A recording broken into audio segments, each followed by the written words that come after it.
Good afternoon. Good afternoon. Good afternoon. Good afternoon, ma'am. Good afternoon, everyone.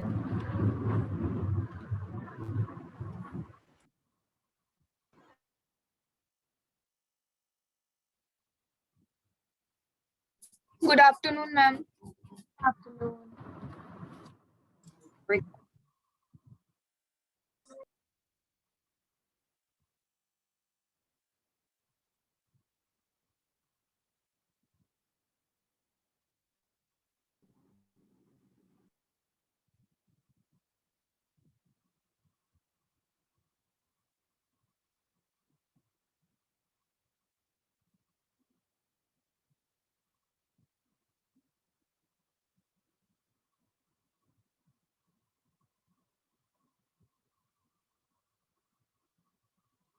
Okay, sure, no problem. See, let's just do one thing. आज जो भी notes हम बनाएंगे, you guys, anybody who would like to volunteer या फिर last में मैं किसी को कह दूँगी, you please share your notes on the group, okay? So that everybody can refer to them.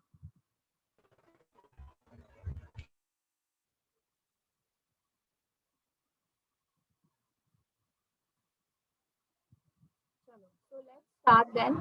Last class में heart के बारे में किया था, double circulation, the circulation through heart. So any doubt in that topic?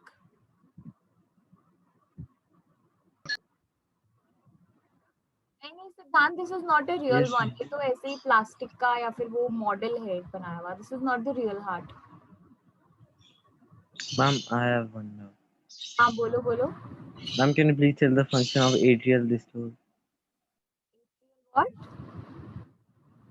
Ma'am, can you please tell the function of atrial diastole?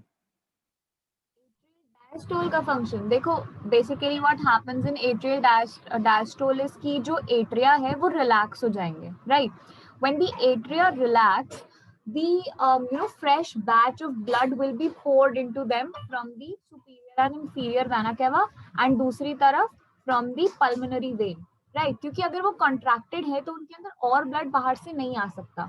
Okay, so they will contract, they will relax so that उनके अंदर pulmonary vein और vena cava से सारा का सारा deoxygenated and oxygenated blood lungs के साथ की तरफ से जो आ रहा है वो उनके अंदर आ जाए.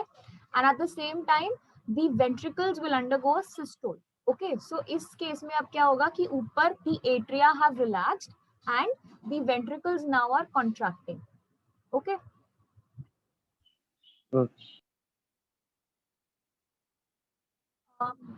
चलो, any other doubt to anybody? कुछ समझ नहीं आया हो या फिर कुछ नया डाउट हो, कुछ क्वेरी हो, any condition that you know about और you want to talk about, क्योंकि इसके बाद हम डिस्कस नहीं करेंगे फिर. मैम रेप्टाइल्स में 3 हार्ट होता है ना? चेम्बर्स होते हैं हार्ट में, ठीक है? 3 हार्ट नहीं, हार्ट के अंदर 3 चेम्बर्स होते हैं. जैसे हमने हमारे हार्ट में देखा 4 चेम्बर्स हैं, 2 एट्रिया और 2 वेंट्रिकल्स. इसी तरह से रेप्टाइल्स में 3 चेम्बर्स होते हैं, 2 एट्रिया और 1 वेंट्रिकल. ओके, मैम क्रोकोडाइल में 4 होता है ना? हाँ, क्रोकोडाइल में 4 होते हैं. Crocodile is an exception. So crocodile has a 4-chambered heart, right? ये तुम्हें भी टिटिन टिटिन की आवाज आती है as people try to enter, या सिर्फ मुझे ही आती है? आती है. चलो, so today we will be talking about the lymphatic system, right? उसके साथ साथ we will be talking about the circulatory system and the heart in other families और other classes of organisms, reptiles में, apes में, इन सब में. अब यहाँ पे देखो स्क्रीन पे थोड़ा सा हार्ट के बारे में रह गया था. सो जितना बड़ा एनिमल साइज होगा या जितना बड़ा ऑर्गेनिज्म साइज होगा उतना ही ज्यादा जो है हार्ट में बीट करने का टाइम भी ज्यादा होगा. ऑब्वियसली बात है, जितना बड़ा ऑर्गेनिज्म उतना ही ज्यादा टाइम लगाएगा ब्लड सर्कुलेट होने में. And based on that the heart will also pump the blood accordingly. So आप एक वेल देखो, जो blue whale is known to be one of the largest organisms, उसके अंदर हार्ट 1 मिनट में से 5 टाइम्स बीट कर रहा है, यानी कि इतना टाइम लगता है ब्लड को सर्कुलेट होने में. Where as in humans we see कि 72 टाइम्स बीट करता है 1 मिनट में. ओके, देन हमिंग बर्ड तो बहुत ही ज्यादा छोटी होती है, आपकी पाम के अंदर भी आ जाएगी। उसके अंदर the heart will beat about 1200 times in 1 minute, right? So this is also showing you the speed and the efficiency with which the heart is circulating. Birds के अंदर वैसे भी जो circulation है वो बहुत fast रहती है। Why? Because they need constant energy supply for uh, flying and other activities or metabolic purposes. हाँ जी Shubhang. Ma'am, I have a doubt in a statement. हाँ बोलो। The statement says as heart diagram is based on seeing of heart of person in front of observer, the left and right words need to be changed.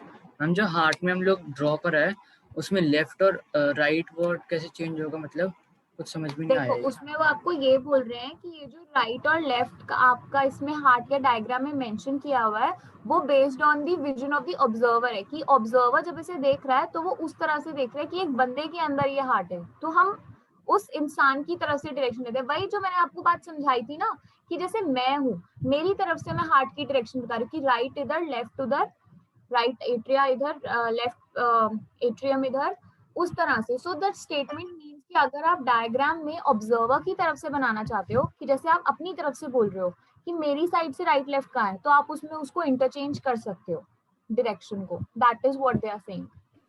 Okay ma'am. Ma'am तो हाँ बोलो बोलो। Ma'am तो फिर diagram में कुछ changes तो नहीं करने पड़ेंगे ना मैम? नहीं करने पड़ेंगे, because see that is totally up to you. कई बार बच्चे चेंज कर भी देते हैं, but for the sake of your convenience आपको वैसे ही रखना चाहिए उसे। और कन्वेंशन भी यही कहता है कि अपनी साइड से डायरेक्शंस दी जाए उसे, right? Okay ma'am.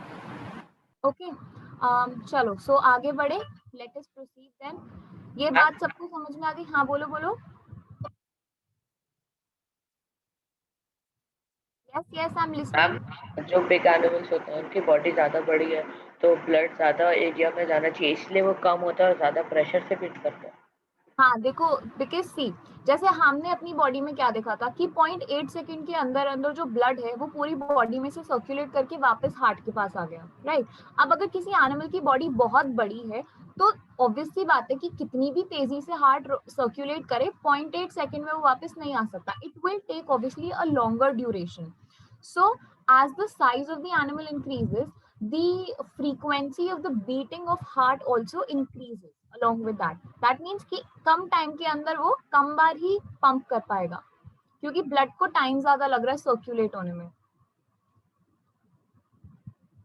Right? So you can note down this thing.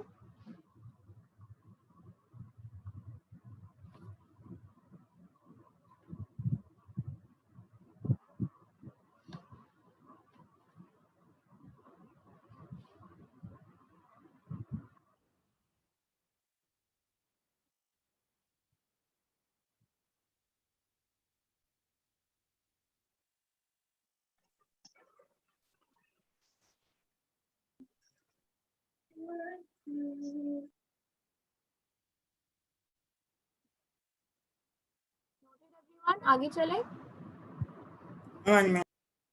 Okay okay कर लो।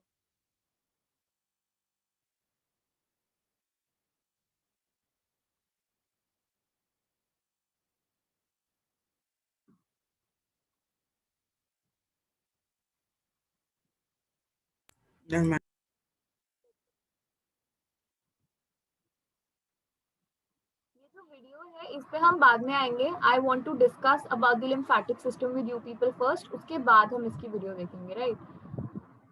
Okay then this thing I guess is clear to everybody quite nicely कि एक जो बेबी है या एक जो फीटस है वो within a few days of conception heart beat करना स्टार्ट कर देता है उनका, राइट?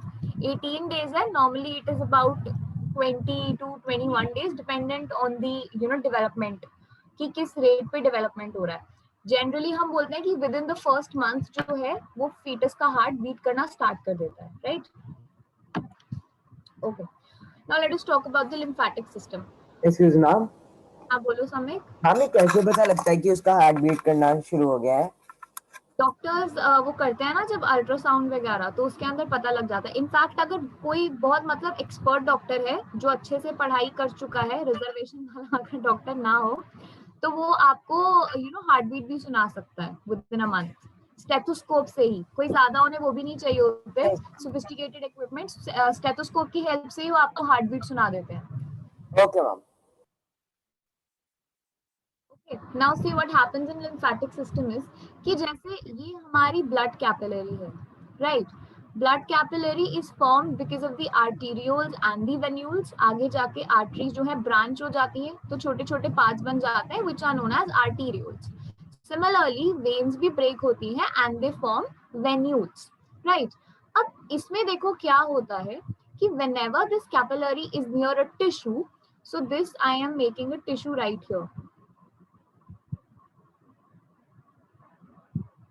ठीक है, ये टिश्यू है। तो हमारा blood plasma along with some WBCs and some without some clotting factors and RBCs seeps out of the capillary. ठीक है, यानी कि ब्लड प्लाज्मा कुछ WBCs को लेके इसमें से लीक हो जाएगा। एंड कहाँ से लीक होगा? From the artery side. Okay, veins की साइड से लीक नहीं होता, it will always leak out from the arteriole. Right? Now, when this leaks out from the capillary, it spreads all over the tissue, right? And वहाँ पे जाके, because see, one thing that is very very important and you should note is कि plasma के साथ साथ WBCs भी release हुए हैं। WBCs रिलीज होने का मतलब ही यही है that the major function of the lymphatic system is providing immunity to the cells or the tissue. So if there is some pathogen or some form of infection in a tissue, the WBCs that have been released out along with the plasma will help to curb that situation over there, right? So ये जो lymph है, the plasma and the WBCs,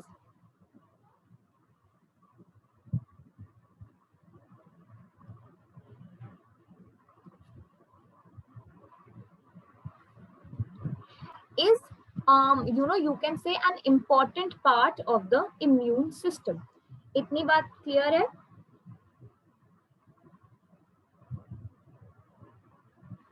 एक बार short में recap कर दो। हाँ, एक minute, short इतना ही तो शॉर्ट में बताया। चलो रुको रुको, देखो हमारा ब्लड किस चीज से बना है? Blood has been made out of, main बात करते हैं, WBCs, RBCs and plasma, platelets also of course, right? अब जब कहीं भी कैपिलरी बनती है ना, तो आर्टीरियोल वाली साइड में से WBC और प्लाज्मा जो है वो लीक हो जाते हैं। ठीक है, लीक होके क्या करेंगे? टिश्यू के अंदर फैल जाएंगे। इसीलिए हम लिम्फ को ड्रेनेज लिक्विड भी बोलते हैं। वी ऑल्सो से कि जो लिम्फेटिक सिस्टम है, it is a kind of a drainage system for the body. By drainage, क्योंकि देखो एक तो ये क्या करता है, टिश्यूज में जाएगा। अब इसके अंदर WBCs है ना, WBCs are the immune system cells, right? जो जितने भी T lymphocytes हैं, B lymphocytes हैं, they are all immune cells. तो ये WBCs वहां पे जाके इन्फेक्शन को किल कर देंगे। If there is a pathogen, a bacteria, virus और any kind of a protozoa, helminth, उसको किल करके देन अब उसकी डेड बॉडी को वहां टिश्यू में तो नहीं छोड़ सकते ना, ऑब्वियस सी बात है। तो ये लिम्फ जो है, plasma which is the liquid inside the lymph, that will flow this pathogen और that will kind of get this pathogen along with it back to the capillary. ठीक है, यानी यहाँ से ये रिलीज हुई बाहर, यहाँ पे आई, इम्यून सिस्टम का काम दिखाया, जो पैथोजन था उसे किल कर दिया और वापस अब जितने भी टॉक्सिन्स थे या जितना भी अनरिक्वायर्ड मटेरियल था उसे वापस ले आएगा। लेकिन कहाँ वापस लाएगा? आर्टीरियोल से तो निकल रहा है, वापस लाता है वेन्यूल की तरफ। ठीक है, it brings it back through the venules. इसीलिए देखो, जब तुम लोग पूछ रहे थे कि मैम जब हम कोई ब्लड टेस्ट करवाते हैं तो हम वेन से ब्लड लेते हैं या आर्टरीज में से लेते हैं, इसीलिए देखो वेन से लेते हैं, क्योंकि जो लिम्फ है ना, जो लिम्फेटिक सिस्टम की जो ये है कैपिलरीज है, लिम्फ कैपिलरीज, ये सारा का सारा मटेरियल वापस वेन्स में लाके छोड़ देती हैं। तो मुझे अगर ब्लड में पैथोजन डिटेक्ट करना है या मुझे पता लगाना है कि वो टॉक्सिन या इन्फेक्शन मेरे ब्लड में है या नहीं, मुझे वेन्स के ब्लड से ही पता लगेगा। Are you guys following up? Yes okay, so Vedant is saying कि व्हाई कांट, अच्छा चलो वेदांत ये चीज तो क्लियर हो गई होगी ना कि क्यों वेन साइड से लीक आउट नहीं करती, आर्टीरियोल से क्यों करती है? क्योंकि आर्टीरियोल के अंदर फ्रेश WBC और प्लाज्मा है, it is free of infection, right? अब जब मेरा पर्पस ही यही है कि मुझे वहां पे, देखो ना ये बात है कि अगर मैं अपने रूम में जाऊं और मुझे बोलूं सफाई करनी है, मतलब मैं सोचूं कि मुझे क्लीन करना है अपना रूम, तो इसका मतलब ये तो नहीं है ना कि पहले मैं जानबूझ के बाहर से लाके मिट्टी डालूंगी, जितना अंदर गंद मचा हुआ है उसी को क्लीन करूंगी ना, बाहर से अलग से गंद तो नहीं मचा सकती मैं लाके, राइट? सो सेम चीज यहाँ पे भी है, अगर लिम्फ का फंक्शन ही यही है कि उसको क्लीन करने हैं टिश्यूज, तो वो आर्टरीज में से ही निकलेगी fresh, right? Then another part of his question is कि why it leaks out and how it only leaks out WBC and plasma only and not RBC. देखो WBC और RBC के साइज में फर्क होता है, ठीक है? WBCs are smaller cells, right? And they can leak out along with the plasma. Plasma leak इसलिए हो रहा है क्योंकि वो liquid है, बाकी सारे formed elements हैं, और formed elements में भी platelets और RBCs release नहीं होंगे because of their size. WBCs leak हो जाते हैं या seep हो जाते हैं because of a smaller size, right? And also because of the receptors or the antigens on their surface, जो इनको entry भी outside allow कर देते हैं, okay? What all things is necessary for cells which they take in from the blood? One second, Shaurya is saying what all things. Shaurya, ये ना मुझे question की language थोड़ी clear नहीं है. I am not sure what you're trying to ask. I'm asking कि ma'am what all things are taken by the cells from the blood. Okay. See, cells जो हैं blood से, एक तो देखो कार्बन डाइऑक्साइड दे रहे हैं और ऑक्सीजन ले रहे हैं, न्यूट्रिएंट्स दे रहे हैं. Then you must have read about lacteals. Lacteals पढ़ा था ना, डाइजेस्टिव सिस्टम के अंदर इंटेस्टाइन में लैक्टियल होती है विलाई में. तो व्हाट वाज लैक्टियल, क्या चीज थी?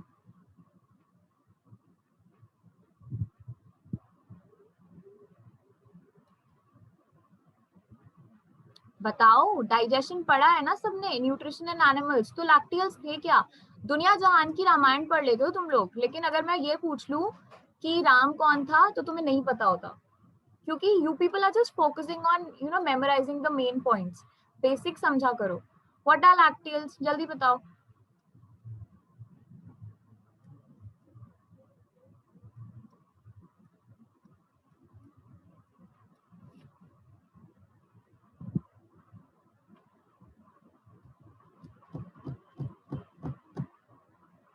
हाँ बताओ शौर्य. जो lymphatic vessels होते हैं small intestine में, हाँ, जो right. fats absorb करते हैं. Exactly. So lacteals are nothing but the lymphatic vessels. ठीक है. अब अगर वो फैट अब्सॉर्ब कर रहे हैं तो वो क्या कर रहे हैं उस फैट का? अपने पास तो नहीं रखेंगे ना, वो जाके इसे टिश्यूज को देते हैं. And what is the use of this fat to the tissues? Tissues को फैट चाहिए क्यों?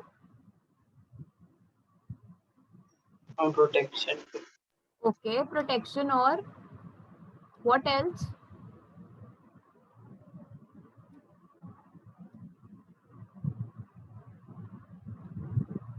बहुत इजी सा आंसर है, और मैं देख रही हूँ कि तुम लोगों के बेसिक्स कितने क्लियर है. हाँ बोलो Shubhang. To fight from infections. Okay, to fight infections. और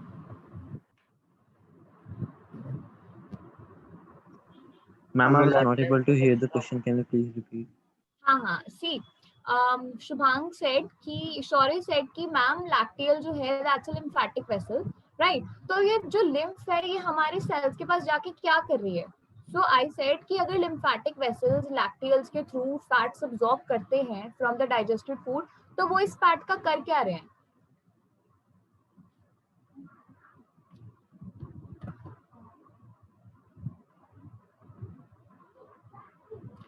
अच्छा चलो मुझे ये बता दो कि जो प्लाज्मा मेम्ब्रेन होता है सेल का, वो किस चीज से बना हुआ है? Cellulose. हाँ जी. Cellulose. Lipid, phospholipid proteins. Proteins and lipids. Cellulose cell wall में होता है, सेल वॉल एनिमल सेल्स में नहीं होता, ठीक है? Lipids and proteins, right? तो अगर लैक्टियल लिम्फेटिक वेसल्स सेल्स के पास या टिश्यूज के पास फैट्स नहीं लेके जाएंगे तो नए बनने वाले सेल्स का प्लाज्मा मेम्ब्रेन कहाँ से बनेगा? अदर देन दैट बहुत सारे एंजाइम्स हैं हमारी बॉडी में which are lipid based.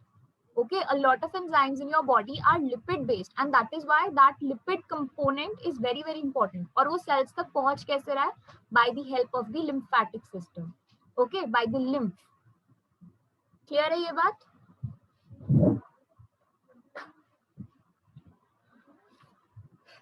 ठीक है, अब ये चीज इतनी क्लियर हो गई कि ऐसे करके आर्टीरियोल से लिम्फ निकला and it came back through the venules और थ्रू द वेन्स. अब देखो, इज इट नेसेसरी कि जितनी भी लिम्फ या जितना भी लिम्फ सिक्रीट हुआ था या रिलीज हुआ था वो सारा का सारा वापस आ जाएगा? Can it happen?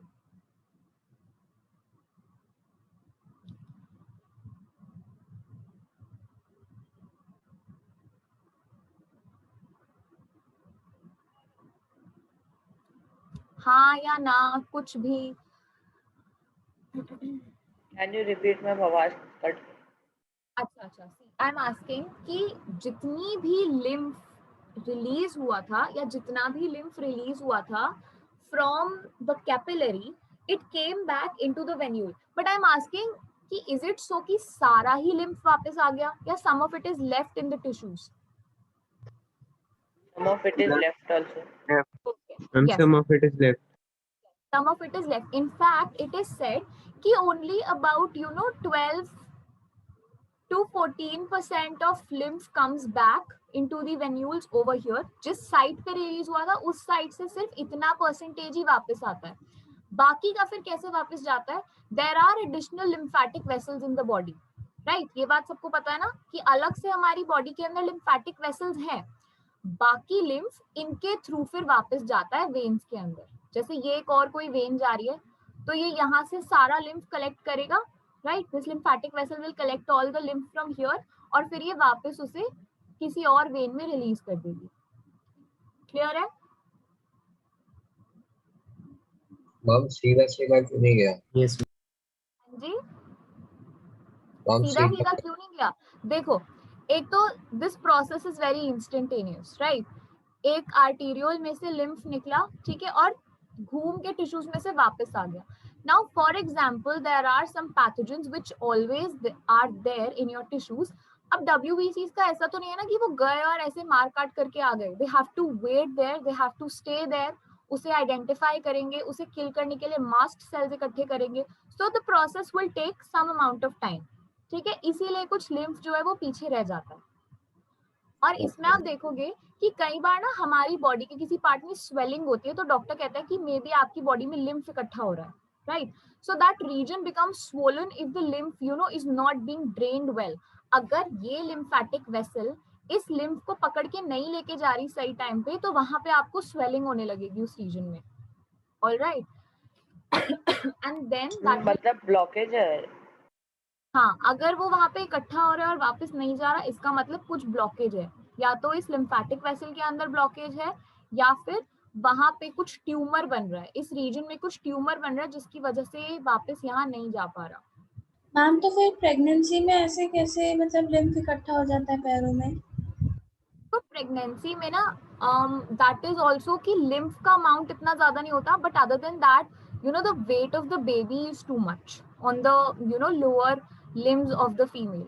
ऑलराइट? और उसके केस में भी आप देखोगे कि डॉक्टर्स काफी सारी मसाज और काफी ज्यादा रेस्ट करने को बोलते हैं सो दैट वो लिम्फ इतना ज्यादा इकट्ठा ना हो पाए. एक जनरल उसमें सोचो, there is a lot of compression from the upper body, तो वो अब्जॉर्प्शन के प्रोसेस में या फिर जो लिम्फैटिक वेसल्स हैं नीचे उनके फंक्शन में थोड़ा बहुत इफेक्ट तो दिखेगा ही दिखेगा, राइट? Okay ma'am. तो ये चीज क्लियर हुई सबको? Yes ma'am. राइट, चलो अब एक बार हम एक लिम्फैटिक वेसल को पास से देखते हैं. Right, I am drawing a lymphatic vessel, इसकी एक ब्रांच बना रही हूँ मैं. अब जिस तरह से आपने देखा कि जो हमारी ब्लड वेसल होती है उसके अंदर सेल कुछ इस तरह से अरेंज्ड होते हैं, right? They are arranged adjacent to each other like this. But एक लिम्फैटिक वेसल में सेल्स ओवरलैपिंग फैशन में प्रेजेंट है, एक दूसरे के ऊपर ओवरलैप कर रहे हैं.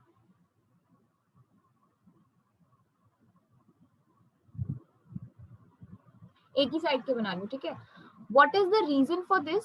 द रीजन इज कि अगर यहाँ पे मैं इनको एडजेसेंट प्लेस कर दूं तो इसके अंदर घुसने के लिए जगह बहुत कम बनेगी।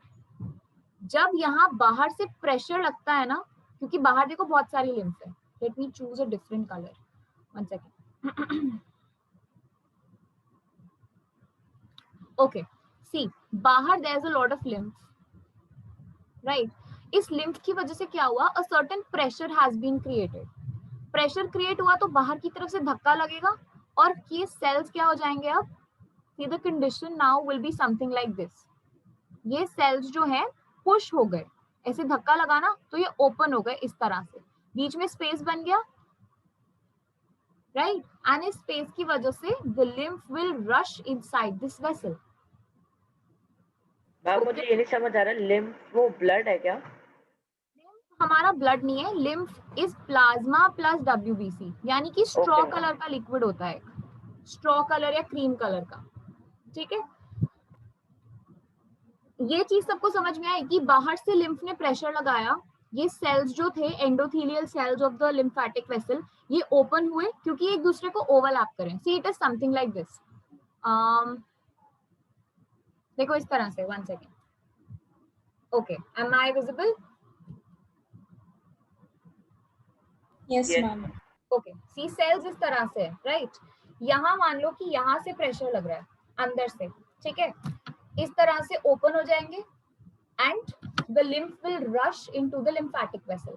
अब जब अंदर इतना सारा लिम्फ आ गया तो अब अंदर से प्रेशर लगेगा ना इस तरह से, तो ये क्लोज हो जाएंगे और लिम्फेटिक वेसल के अंदर अब सारी की सारी जो, या सारा का सारा जो लिम्फ था वो आ गया, right. And then this will drain it towards some vein, जहां पे भी जो भी क्लोजेस्ट वेन होगी उसके अंदर वो उसे ड्रेन कर देता है, right.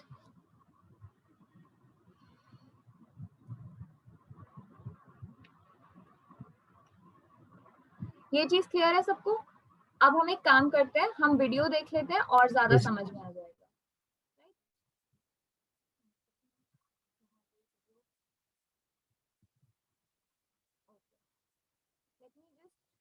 Enlarge it a little bit, और अच्छे से दिख जाएगा सबको।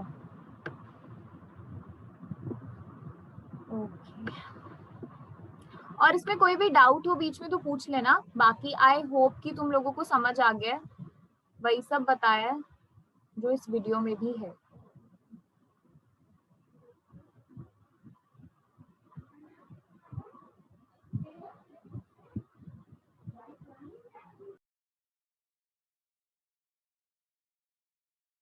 Flaps inward, opening the gaps between. In a nutshell, the lymphatic system is a drainage system that removes excess fluid from body tissues and returns it to the bloodstream. It's actually a subsystem of both the circulatory and immune system. The major purpose of the circulatory system is to bring oxygen and nutrients to body tissues and remove wastes. This exchange happens in the smallest blood vessels called the capillaries. Blood plasma containing nutrients moves out of capillaries at the arterial end of capillary beds, while tissue fluid containing wastes reabsorbs back in at the venous end. However, not all of the fluid is drawn back to the bloodstream at this point. About 15% of it is left in the tissues and would cause swelling if accumulated. This is where the lymphatic system comes into play. It picks up the excess fluid and returns it to the circulatory system. Unlike the blood circulatory system, which is a closed loop, the lymphatic system is a one-direction, open-ended network of vessels. Lymphatic vessels begin as lymphatic capillaries made of overlapping endothelial cells. The overlapping flaps function as a one-way valve. When fluid accumulates in the tissue, interstitial pressure increases, pushing the flaps inward, opening the gaps between cells, allowing fluid to flow in. As pressure inside the capillary increases, the endothelial cells are pressed outward, closing the gaps, thus preventing backflow. Unlike blood capillaries, the gaps in lymphatic capillaries are so large that they allow bacteria, immune cells such as macrophages, and other large particles to enter. This makes the lymphatic system a useful way for large particles to reach the bloodstream. It is used, for example, for dietary fat absorption in the intestine. Once inside lymphatic vessels, the recovered fluid is called lymph. Lymph flow is enabled by the same forces that facilitate blood flow in the veins. It goes from lymphatic capillaries to larger and larger lymphatic vessels and eventually drains into the bloodstream via the subclavian veins. On the way, it passes through a number of lymph nodes, which serve as filters, cleansing the fluid before it reaches the bloodstream. Lymph nodes are small bean-shaped structures scattered throughout the lymph.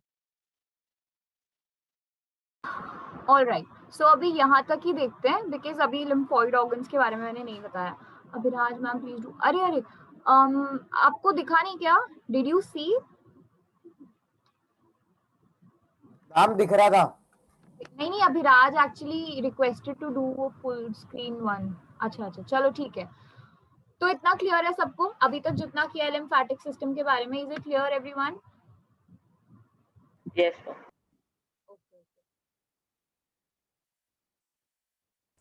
हमने इस video के नीचे लिखा था और लिखना था, नहीं लिखना था? नहीं लिखना नहीं था. Don't worry. हम पे अभी तक कुछ नहीं लिखना.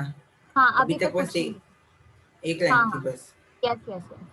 Okay, so Vedant is asking, how does lymph flows go up against the gravity? ये बताओ कि how does the blood flow go up against the gravity? इस तरह से आपका blood flow हो रहा है with certain amount of pressure, उसी तरह से lymph also flows with a certain amount of pressure. एक pressure gradient तो create हुआ ना वहाँ पे, जिसकी वजह से the cells of the endothelial wall also closed and then the lymph was pushed upwards. So there is always a pressure gradient which is pushing or pulling the liquid in a certain direction. All right. Now see, she talked about some lymphoid organs. All right. Now let us talk about ये lymphoid organs होते क्या हैं. See, there are certain centers in the body जहाँ पे ये जो lymph nodes हैं ये present है. Lymph nodes का क्या function बताया वीडियो में, जल्दी से बताओ. lymph को filter. हाँ. So lymph nodes are basically, आप ये बोल सकते हो कि they are checkpoints, right? जो भी पैथोजन lymph अपने साथ में कैरी कर रहा है उसमें से उस पैथोजन को पकड़ लेना, उसे रोक लेना. That is the function of lymph nodes, right? So along with that, there are some lymphoid organs also in the body which are generally responsible for creating the particular immune cells जो हमारी इस lymph का composition बनाते हैं, right? ये composition है क्या lymph की? Plasma and WBCs. तो ये WBCs कहाँ बन रहे हैं? And along with that, ये lymph nodes के साथ साथ हमारी body के जो और organs हैं जहाँ पे ये filtering होती है lymph की, right? Ma'am, can you explain again the lymph nodes? One second. देखो, lymph node क्या है कि जैसे ये lymph है, right? This is the lymph. इसके अंदर pathogen है, let's say bacteria. So when this lymph goes towards the lymph nodes क्या करते हैं? They are acting as checkpoints जो इस pathogen को पकड़ेंगे, ठीक है? And lymph nodes की खासियत ये है कि they have a good reserve of WBCs, some good reserve of specialized lymphocytes जो इस pathogen को वहीं पकड़ के खत्म कर देंगे, right? So lymph node से जब ये lymph pass होती है, the severe or you can say the harmful or dangerous pathogen is killed in the lymph nodes, or at least it is trapped over there. अगर इतने WBCs या इतने specialized उस वक्त नहीं है antibodies body में present, तो lymph nodes उस pathogen को पकड़ के रख लेंगे. They will not allow this to be circulated in the whole body. क्योंकि अगर यहाँ से एक बार lymph निकल गई तो वो वापस वेन में चली जाएगी. वेन में फिर ये पैथोजन घूमता ही रहेगा कहीं ना कहीं, right? And it can obviously cause harm to other organs then. तो ये लिम्फ नोड क्या करते हैं? उसे पकड़ के रख लेते हैं. They are like police stations. वहां पे उसको पकड़ लेंगे कि अभी तू रुक, अभी बड़े कोई जो भी अथॉरिटेरियन है वो आ रहे हैं. So they will also wait for the WBCs to create an army of antibodies to kill the particular pathogen, right? अगर लिम्फ नोड एक बॉडी में कोई एक पर्टिकुलर जगह पे होता है ना, हाँ बिल्कुल तो बिल्कुल। अगर वो लिम्फ नोड वाला एरिया स्वेल अप हो जाए तो क्या होगा? अगर लिम्फ नोड वाला एरिया स्वेल अप हुआ है, उसका मतलब है कि या तो किसी लिम्फ नोड में कुछ गड़बड़ है, इसकी वजह से वहां पे जो लिम्फ है that is accumulating, right, and in that case it is generally due to some infection, some fungal infection or some other microbial infection.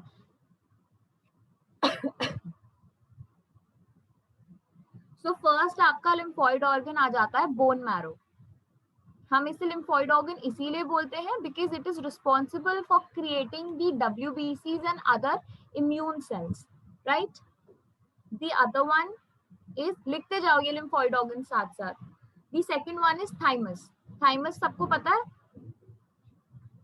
अब lymphoid organs में lymph nodes होता है. Lymphoid organs basically आप ये कहेंगे कि primary organs हैं. These are the primary sites of production of WBCs and lymph, या प्लाज्मा वगैरह जहाँ पे बन रहा है बॉडी में, वो ये lymphoid organs में ही बन रहा है. ठीक है, ओरिजिनेट यहाँ से हो रही है lymph. ओके, थाइमस पूछ रही थी ना मैं. थाइमस बताओ, do you know where is thymus?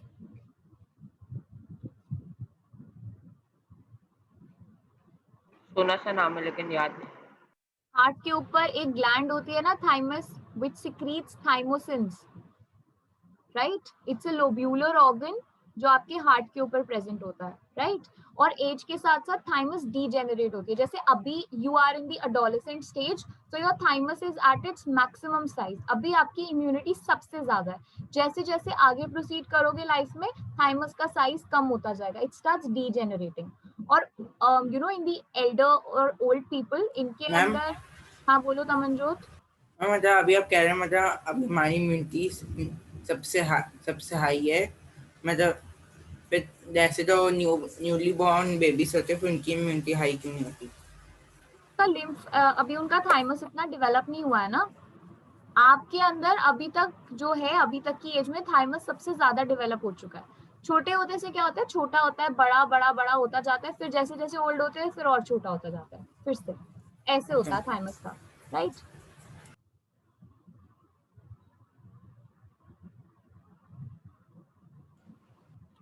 अभी तक तो कुछ नोट नहीं करना था ना. ये लिम्फोइड ऑर्गन्स नोट करने हैं, ठीक है.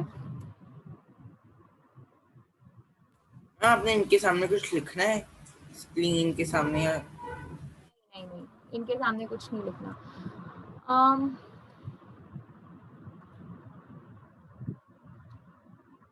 या चलो लिख लेते हैं, थोड़ी एक्सप्लेनेशन हो जाएगी, राइट.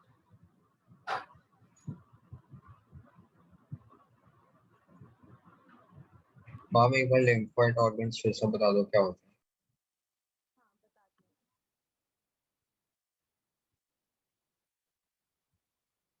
लिम्फोइड ऑर्गन्स वो ऑर्गन्स है जहाँ पे बेसिकली लिम्फ का ओरिजिनेशन होता है, right. The lymph originates in these organs. Plasma बनेगा, WBCs बनेंगे. बोन मैरो का तो सबको पता ही है ना, haematopoietic cells are responsible for creating the WBCs. Then जो थाइमस होता है, thymus is also you can say it's called the training school of the WBCs. अब ये जो WBCs बने थे, इन्हें पता थोड़ी ना था बचपन से ही जब ये बने कि हमें इम्यून सिस्टम की हेल्प करनी है, राइट. तो थाइमस में इनकी ट्रेनिंग होती है. They are trained to carry the pathogen along with them. Lymph में से जब WBCs निकले और अगर ये टिश्यू में जाके बस ऐसे ही घूम के वापस आ गए और पैथोजन को इन्होंने पकड़ा ही नहीं, तो फायदा ही कोई नहीं है, राइट. सो थाइमस इनको ट्रेन करेगा, इन्हें स्पेशलाइज बनाएगा.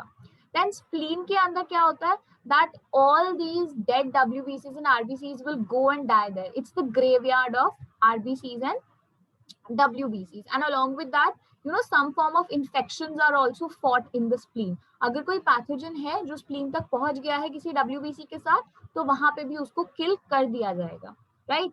देन टॉन्सिल्स, लिम्फ नोड्स और म्यूकस मेम्ब्रेन आपके सेकेंडरी लिम्फोइड ऑर्गन्स हैं. These basically act as the first receivers of the pathogen. सबसे पहले अगर कोई पैथोजन आपकी बॉडी में आएगा, तो सबसे पहले यही कुछ पर्टिकुलर चेक पॉइंट्स हैं जो उसे सबसे पहले रिसीव करते हैं. आपके गले में टॉन्सिल्स, आपकी बॉडी में जगह जगह जो लिम्फ नोड्स बने हुए हैं वो, और उसके साथ साथ द म्यूकस मेम्ब्रेन. आपके ऑर्गन्स के ऊपर म्यूकस मेम्ब्रेन है, लंग्स के ऊपर है, हार्ट के ऊपर है, ऐसे ही आपकी एलिमेंट्री कनाल के ऊपर भी म्यूकस मेम्ब्रेन प्रेजेंट है. So all these membranes are present over there ताकि इन्फेक्शन को बाहर से फाइट कर दिया जाए, ऑर्गन तक पहुंचे ही ना वो, right? Are you getting my point now? Yes, ma'am. Ma'am, Spleen also fights from some disease which is in the RBC. What are you saying Shaurya? Spleen में भी WBCs फाइट करते हैं कोई हाँ. भी अगर डिजीज होती है।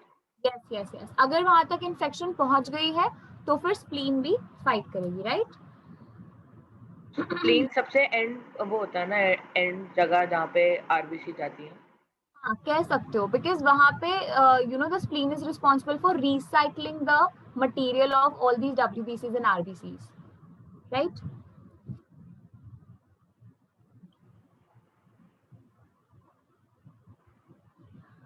सो देखो, ये जो टॉन्सिल्स वगैरह का है, जब कभी आपको कोल्ड होता है, या इवन कोविड का भी एग्जांपल है, तो कोविड में क्या था ना, शुरू में कि अगर आपको इन्फेक्शन है तो आपको गले में कुछ खराश फील होगी, या फिर you will feel that your tonsils have become swollen.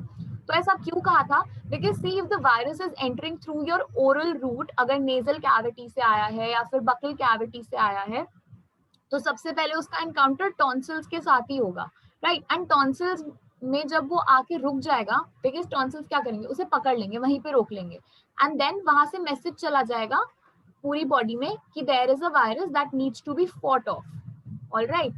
And you know that is why धीरे धीरे फिर इम्यून रिस्पॉन्स जनरेट होता है, राइट? लिम्फ नोड्स आपके आर्मपिट्स में होते हैं, आपके यू नो क्रॉच एरिया में भी there are certain lymph nodes present. उसके अलावा म्यूकस मेम्ब्रेन्स तो मैं समझा ही चुकी हूँ, ठीक है ना?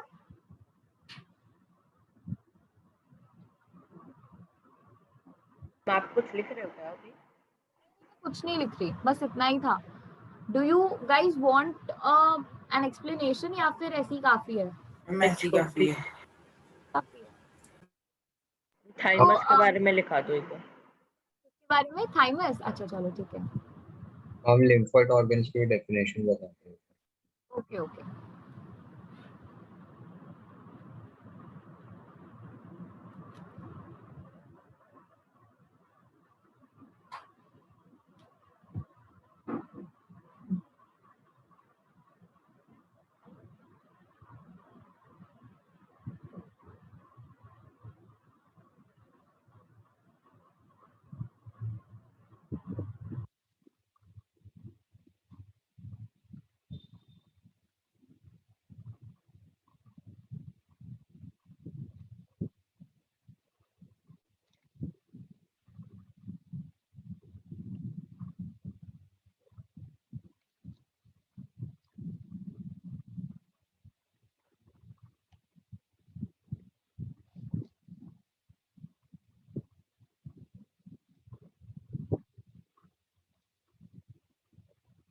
हम अ लोब्यूलर लिखा है आपने?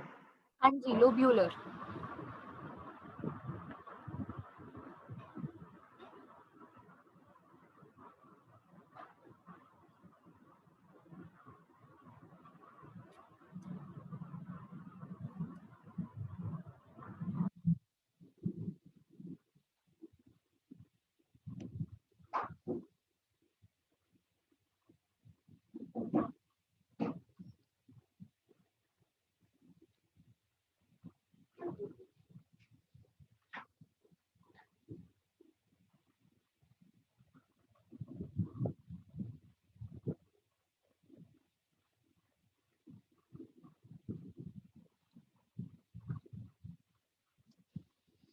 One second.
ऑलराइट, सो आप ये सब चीजें लिख लो about the lymph nodes, the lymphoid organs.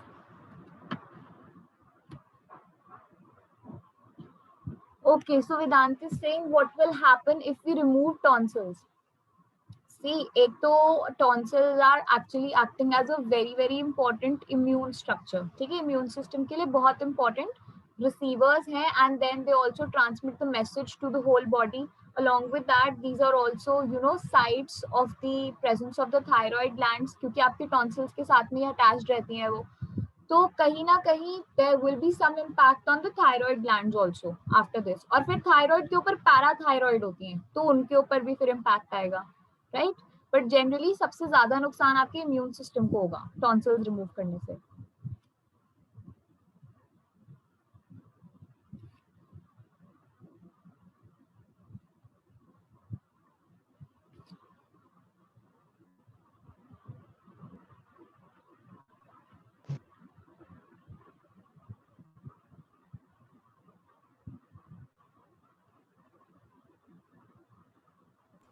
बाकी चारों के बारे में क्वेश्चन लेना. ऐसा जरूरत नहीं है, बिकॉज बोन मैरो का आपको पता है, स्प्लीन भी आपको पता है, टॉन्सिल्स पता है, लिम्फ नोड्स का लिख लिया तो चाहो तो लिम्फ नोड्स का इसके सामने ही लिख लेना, एंड म्यूकस मेम्ब्रेन का. टॉन्सिल्स वही ना जो हमारे गले में होते हैं? हाँ जी वही.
Ma'am, I have a question.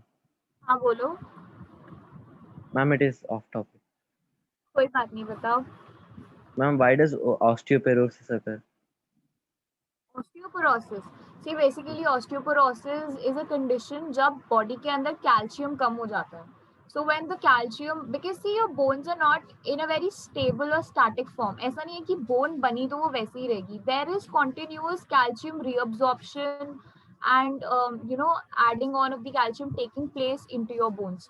तो अगर calcium कम हो जाएगा body से और bones में से भी calcium is being reabsorbed over and over, तो उनकी डेंसिटी कम हो जाती है, and because of that the patient has a lot of joints pain, और साथ साथ फिर सिनोवियल फ्लूइड भी, because there is a fluid known as the synovial fluid in between your joints. तो जब बोन्स के बीच में this condition of low density occurs, कहीं ना कहीं साथ साथ that fluid also starts to reduce. और जब वो रिड्यूस होता है तो बोन, जब आप जॉइंट ऐसे बोन हिलाओगे तो दो बोन्स आपस में टकराती हैं और फिर वो कड़क कड़क की आवाज आती है, right? So that is what happens in the condition of osteoporosis. Okay, Prisha is asking about the cocktail vaccine. यार honestly मुझे cocktail vaccine के बारे में नहीं पता है, because I haven't read about it. Okay, so अगर मैंने read किया फिर मैं बताऊंगी. मैम, हाँ जी. मैम अगर किसी को टॉन्सिल में स्वेलिंग हो तो वो हमेशा रहती है?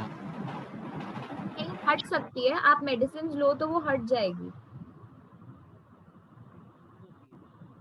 किसी लोगों को टॉन्सिल्स की प्रॉब्लम होती है तो उसमें क्या होता है? लोगों को टॉन्सिल्स की प्रॉब्लम होती है, देखो वो ना जनरल टर्म हम यूज करते हैं कि इसे टॉन्सिल की प्रॉब्लम है, उसके अंदर काफी सारी चीजें आती हैं कि उनको प्रॉब्लम है क्या. जैसे what happens with me is कि कि जब मैं कुछ बहुत ज्यादा खट्टा खा लूं, इनफैक्ट ये सभी के साथ होता है, कुछ बहुत ज्यादा खट्टा खा लो तो टॉन्सिल्स में एकदम से दर्द होता है ना कान की नीचे वाली जगह पे, right? So that is generally due to the hyperactivity of the tonsils. हमारी बॉडी में कितने टॉन्सिल्स होता है? हमारी बॉडी में तो 2 ही होते हैं, गले के अंदर ही, थ्रोट में ही तो होते हैं टॉन्सिल्स।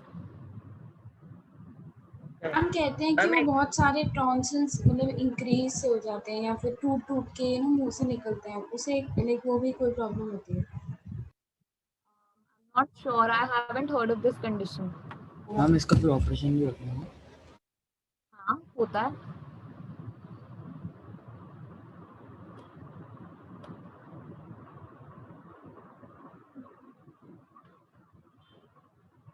मैम एडम्स एप्पल क्यों होता है वैसे हमारी बॉडी में, उसका रोल क्या होता है? एडम्स एप्पल, वैसे जब आप उस पे पढ़ेंगे ना इनहेरिटेंस में और मेंडल वाले चैप्टर में, तो हम देखेंगे Adam's apple is generally a vestigial organ. उसका एज सच कोई रोल नहीं है, it just develops after guy attains puberty, ठीक है? अदर देन दैट कोई रोल नहीं है उसका, there is no known function as such. कुछ लोग के नहीं भी होता है तो उससे कुछ ऐसा होता प्रॉब्लम होती है क्या? नहीं, देखो वही तो बात है ना, जब वेस्टिजियल है उसका कोई खास रोल है ही नहीं, तो अगर किसी का नहीं भी होगा तो कोई प्रॉब्लम नहीं होगी। अब जैसे अपेंडिक्स होता है, so people who undergo appendicitis surgery, उनको बाद में कोई प्रॉब्लम नहीं आती, they face no problem as such in digestion और any other process of life, क्योंकि वेस्टिजियल ऑर्गन था।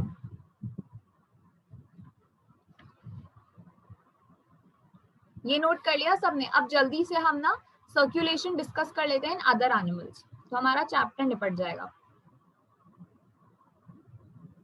चैप्टर खत्म हो जाएगा सर्कुलेशन ऑफ एनिमल। हाँ बिल्कुल। हाँ बोलो, somebody else was saying something। Ma'am एक ना डेफिनेशंस पर वापस करना है। अच्छा एक मिनट। हम सर्कुलेशन ऑफ एनिमल्स के बाद चैप्टर खत्म। आई थिंक एक्सक्रीशन बचा हुआ है ना अभी। हाँ फिर चैप्टर खत्म।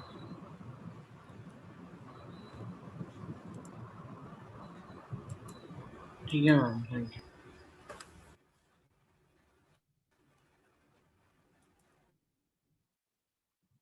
ओके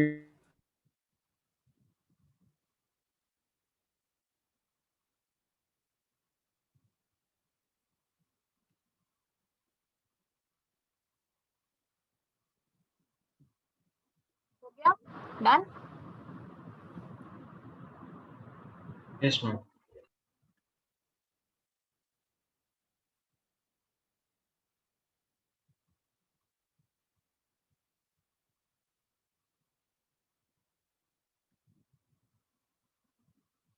चलो सबसे पहले बात करते हैं पाइसेस की। Okay, Pisces is the group of fishes, right? Fish के अंदर देखो देयर आर 2 चेम्बर्स, ठीक है? एक एट्रियम होता है, एक वेंट्रिकल होता है। Because see the purification of blood, जैसे हमारे अंदर lungs are adding the oxygen to the blood and then taking out the carbon dioxide और फिर उसे हार्ट के पास भेज देते हैं, वहां पे गिल्स कर रहे हैं। But over here what is happening is कि ब्लड एक ही बार हार्ट में आता है, ठीक है? एंड फिर वहीं से वो पंप हो जाता है। So this is a single circulatory system, क्योंकि सिर्फ एक ही बार जो ब्लड है वो हार्ट में आएगा and then it will be pumped to the towards the gills, right? तो हुआ क्या, पूरी बॉडी से डीऑक्सीजनेटेड ब्लड आया इन द हार्ट, यहाँ से निकला और गया टुवर्ड्स द गिल्स, और फिर गिल से वो पूरी बॉडी में सर्कुलेट हो जाता है, right? So this is single circulatory system of the fishes. साथ साथ जल्दी जल्दी लिखते जाते हैं, ओके? पाइसेस, हम टाइटल क्या दे? कोई आज सच खास टाइटल नहीं है, बस सर्कुलेशन इन डिफरेंट क्लासेस देख रहे हैं हम। तो सबसे पहले पाइसेस लिखो और नीचे लिखो single circulation.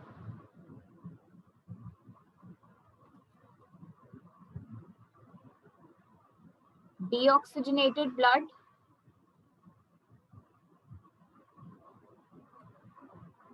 from the body comes to the heart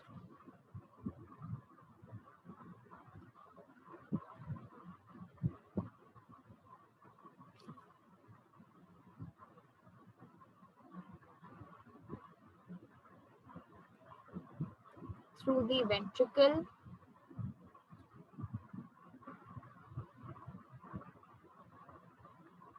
is pumped towards the gills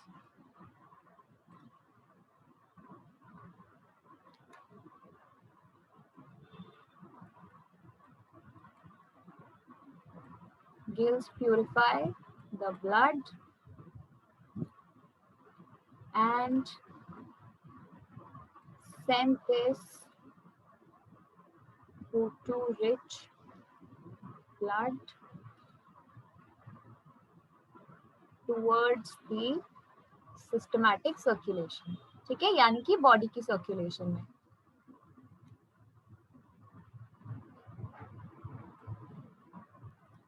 single circulation के सामने बेशक लिख लेना blood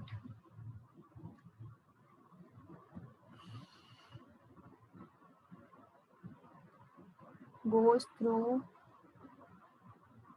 the heart only once.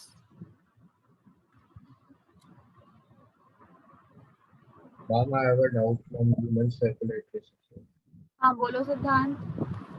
Ma'am जो सुपीरियर और inferior vena cover deoxygenated blood body से लाती है, तो फिर मैम बॉडी में वो ब्लड डीऑक्सीजनेट कैसे होता है? क्योंकि हाई होता तो ऑक्सीजनेटेड ब्लड लेके जाता है.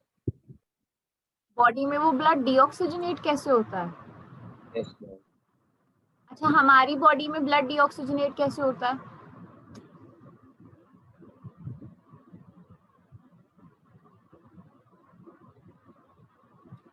चलो कोई और बता दो. How does the blood get deoxygenated in our body?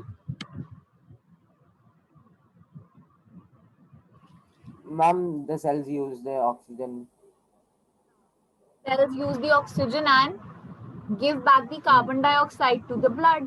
तो वो डीऑक्सीजनेट हो गया.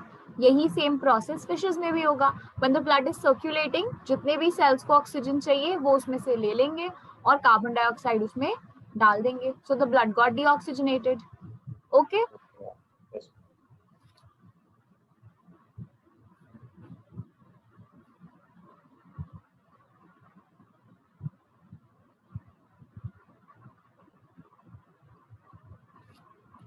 चलो ये नोट कर लिया सबने, आगे चले.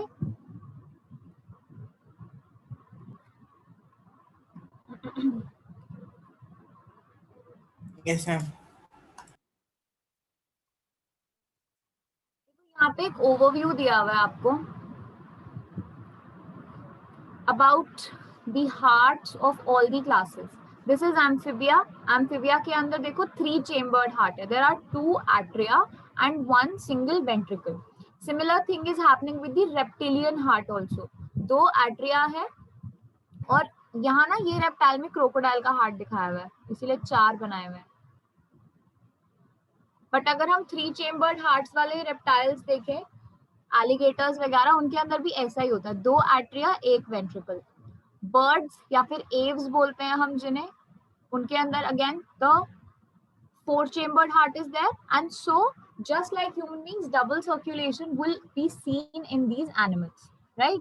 So aves और mammals के अंदर double circulation होता है. बाकी pisces में, amphibian में और reptilia के अंदर single circulation takes place. थोड़ा सा briefly समझ लेते हैं कि ये जो single circulation है in 3 chambered animals वो कैसे होता है, right? देखो, from this side the deoxygenated blood came inside, इसीलिए यहाँ पे blue दिखाया हुआ है. यहाँ से ऑक्सीजनेटेड ब्लड आया लंग्स में से, इसीलिए रेड है. थर्ड चेम्बर जो होता है वेंट्रिकल, उसमें ब्लड मिक्स हो जाता है. ठीक है, the blood gets mixed, deoxygenated और ऑक्सीजनेटेड वाला, और ये फिर यहाँ से पूरी बॉडी में फैल जाता है. ओके, इसीलिए आप देखते हो कि ये जो एम्फीबियंस होते हैं इनके अंदर इतने सारे अलग अलग रेस्पिरेटरी ऑर्गन है. जैसे फ्रॉग में देखा था, बकल कैविटी में भी है, लंग्स भी है, स्किन भी है. इसीलिए इतना ज्यादा ऑक्सीजन के लिए इनके अंदर फीचर्स जो है वो इवॉल्व हो गए. Because the blood that is being circulated in the body is a mixture. उसमें कार्बन डाइऑक्साइड भी है और ऑक्सीजन भी है. Are you following up everyone?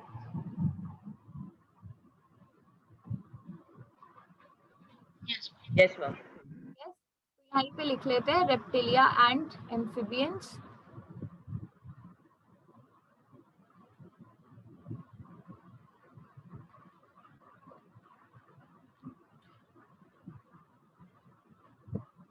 Okay, so Vedant is asking that does the oxygenated blood goes to the brain in reptiles? हाँ, definitely. जो पूरा mixture पूरी body में घूम रहा है वही brain के पास भी जाएगा. जिस तरह से पूरी body के cells adjust कर रहे हैं, वो oxygen ले रहे हैं उसमें से based on the concentration, उसी तरह से brain cells भी oxygen ले लेंगे, right?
MLA क्या है? Left atrium.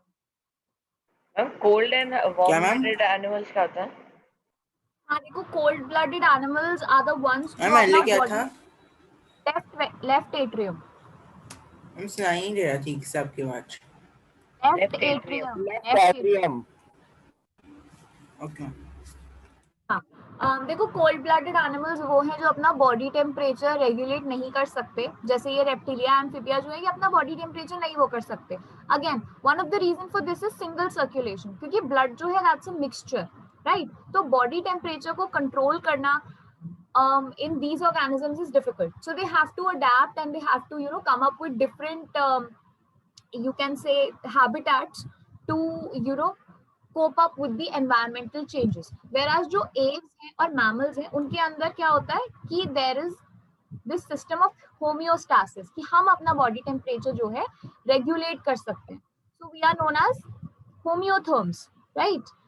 कि हम अपना बॉडी टेम्परेचर जो है कांस्टेंट रखेंगे. 37 डिग्री सेल्सियस है तो 37 ही रहेगा. तो अब अपने में आप देखो, जब कभी आपको ठंड लगती है you shiver, so that shivering is basically your body's mechanism to generate more heat, क्योंकि फ्रिक्शन होती है शिवरिंग में, राइट? एंड जब कभी your body is experiencing rising temperatures, जैसे बहुत गर्मी है, so you sweat, right? So due to sweat and the evaporation that will result from it, there will be a cooling effect on your skin and your body. So that is again your body's way of getting the temperature back to 37 degrees Celsius, right?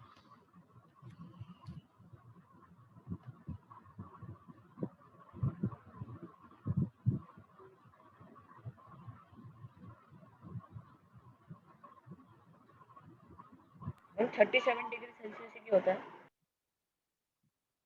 हमारी body के enzymes इसी तरह से बने हैं. तो 37 degree Celsius temperature is the one जिसके ऊपर हमारे एंजाइम्स ऑप्टिमली काम करते हैं.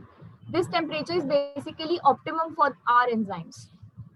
अब वो तो देखो सिस्टम है कि जैसे जैसे अर्थ इवॉल्व हुई, टेम्परेचर जैसे जैसे नॉर्मल होता गया, वैसे ही हमारी बॉडी भी उस हिसाब से टेम्परेचर अपना चेंज करती गई, right?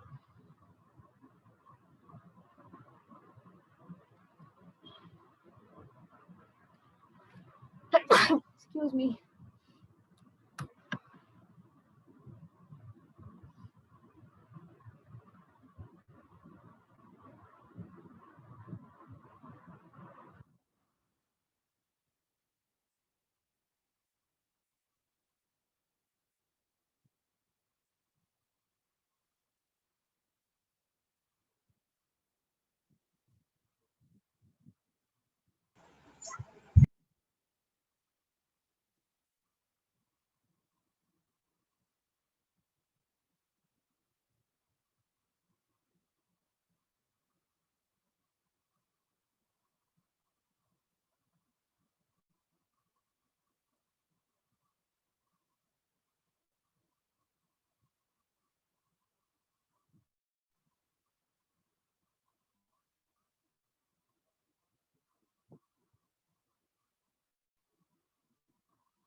Ma'am Ma'am, you're not audible.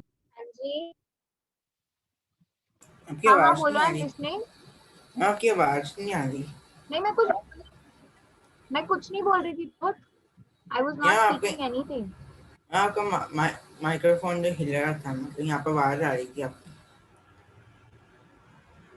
आवाज आ रही थी? ऐसे कैसे? मैंने तो कुछ बोला ही नहीं। नहीं मैम, मतलब पार्टिसिपेंट्स पर वहाँ नाम म्यूट, वहाँ मतलब जो माइक्रोफोन था वहाँ पर द ब्लैक फिल हो रहा था ऊपर नीचे, फिर मुझे लगा आप कुछ बोल रहे हो। नहीं, वो आसपास जैसे फैन की आवाज हो सकती है, तो वो भी कैच कर। तो ये हो गया हमारा स्टेशन वाला टॉपिक खत्म। इसमें कोई डाउट किसी को? No ma'am. हाँ मैम। चलो great. So from next class onwards I think हम लोग एक्सक्रीन। What ma'am? Can you repeat your Ma'am, can you repeat? I'm saying that probably from the next class we'll begin with excretion, right? Because transportation has been done. I mean, इनके ऐसे question answers बता दो transportation के, दो लिखने के लिए MCQ नहीं। लिखने के लिए क्वेश्चन आंसर? यस मैम, जैसे 2-3 बता दो, आइडिया मिल जाएगा कैसे आएगी क्वेश्चंस बोर्ड में। बोर्ड में सी बोर्ड के अंदर what questions could be are artery और वेन्स के बीच में डिफरेंसेस। ठीक है, पहला तो यही हो गया। उसके बाद what is the meaning of double circulation, xylem और फ्लोएम के बारे में आ सकता है प्लांट्स के सर्कुलेशन के केस में। उसके साथ साथ आपके हार्ट के बारे में है। So you know there are 5 mark questions जिनके अंदर छोटे छोटे पार्ट्स बना देते हैं वो, कि हार्ट के अंदर why is the wall of heart thicker in the region of ventricles, why not in the region of these atria। तो उसका आप आंसर ये बताओ कि ब्लड बहुत प्रेशर से आता है वेंट्रिकल्स के अंदर। My voice is breaking, it's showing an unstable internet. Is it fine now or is it sticking? It's breaking because of bad weather. थोड़ा नेट प्रॉब्लम है। मेरा इंटरनेट दिखा रहा है मुझे unstable. Chalo, I'll write down the questions on this screen, right? That will be much better.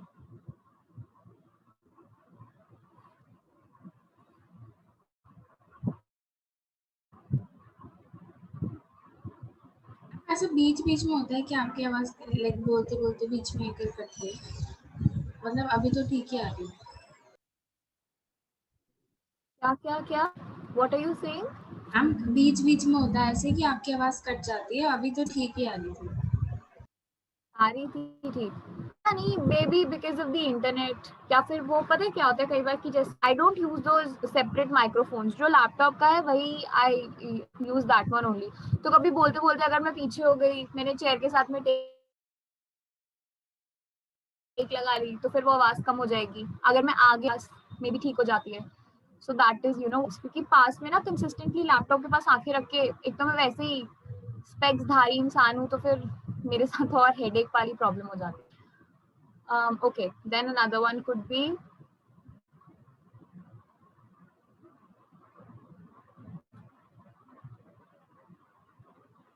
heart's wall thicker near ventricles.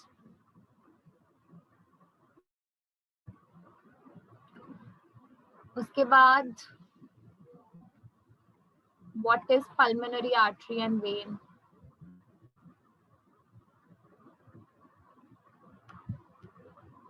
Why is it called so?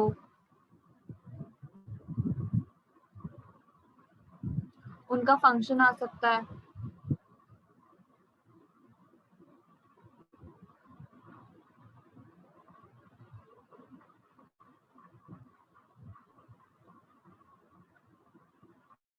और double circulation.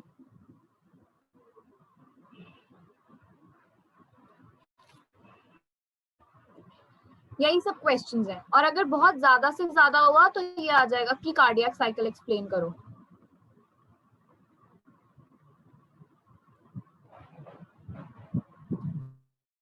तो उसके अंदर you will write all the points जो हमने लिखे class में, right?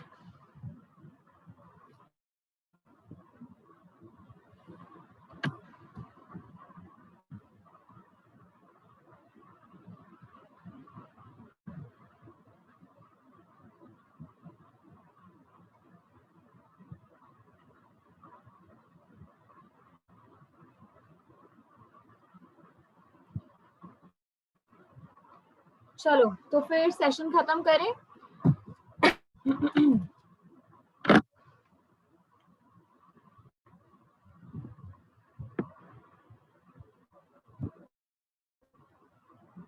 बोलो. Let's end the session then, right? We'll Thank you, meet in the ma'am. next class. Yes, ma'am. Thank you. Thank you, ma'am. Have a nice day, ma'am. Okay. Goodbye. Thank you, ma'am. Thank you, ma'am. Bye everyone. Thank you, ma'am.